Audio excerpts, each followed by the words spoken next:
শহীদ আবু সাইদ হত্যা মামলার রায় ঘোষিত হলো ট্রাইব্যুনালে।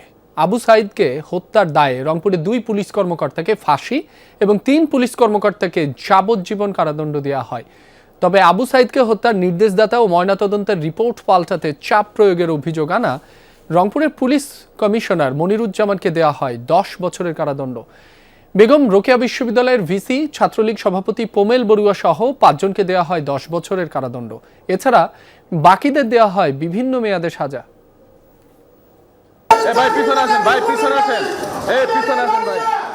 মৃত্যুদণ্ডের রায়ের পর এভাবেই আদালত প্রাঙ্গণে ক্ষোভে ফেটে পড়েন পুলিশ কর্মকর্তা আমির হোসেন।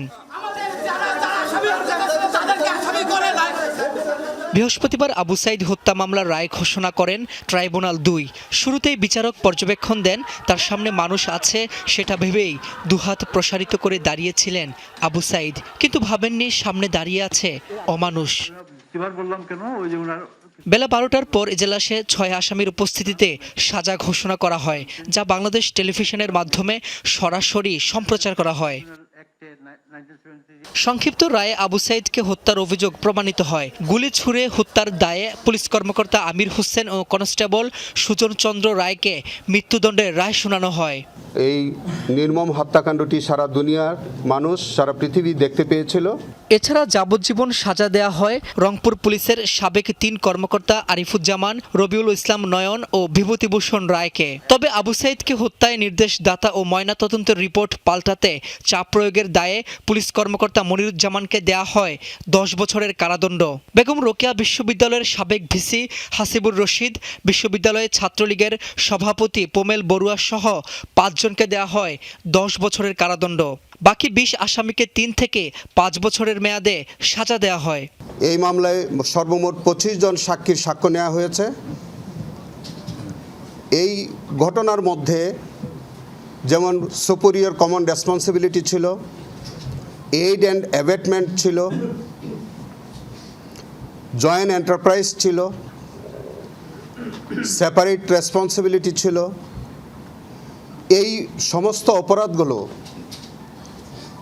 প্রমাণিত হয়েছে বলে ট্রাইব্যুনাল প্রকাশ্য আদালতে রায় ঘোষণায় উল্লেখ করেছেন। প্রত্যেক আসামির অপরাধ বিবেচনায় সাজা দেওয়া হয়েছে দাবি প্রসিকিউশনের। প্রাথমিকভাবে এই রায়ে সন্তুষ্ট প্রসিকিউশন। কেউ কিন্তু এই মামলা খালাস পায়নি।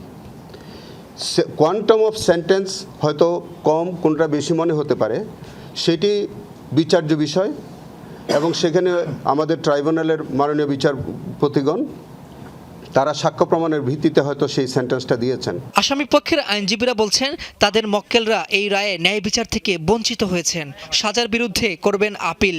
ট্রাইব্যুনালের আপাতত উক্ত রায়ে সংক্ষুব্ধ প্রত্যাশার নিরিখে যেহেতু আমরা প্রত্যাশা অনুযায়ী খালাস পাইনি, আমরা রায়ের কপি অর্থাৎ পূর্ণাঙ্গ রায়ের কপি হাতে পেয়ে পুঙ্খানুপুঙ্খ বিশ্লেষণ করে আপিল মহামান্য আপিল বিভাগে দায়ের করে আপিল শুনানি অন্তে খালাস পাবো বলে দৃঢ়ভাবে বিশ্বাস করি। বহুল আলোচিত আবু সাইদ হত্যা মামলার রায় ঘোষণা হলো ঘটনার প্রায় 1 বছর 9 মাস পর। রায়ের প্রতিক্রিয়ায় আবু সাইদের পরিবার জানিয়েছেন, রায়ের পূর্ণাঙ্গ অনুলিপি প্রকাশ হওয়ার পর যাদেরকে কম সাজা দেওয়া হয়েছে সেই সাজার বিরুদ্ধে তারা আপিল করবেন। আর এরই মাধ্যমে জুলাই হত্যাকাণ্ডের 4টি মামলার নিষ্পত্তি হলো আন্তর্জাতিক অপরাধ ট্রাইব্যুনালে। রাব্বি হোসেন, যমুনা নিউজ, ঢাকা।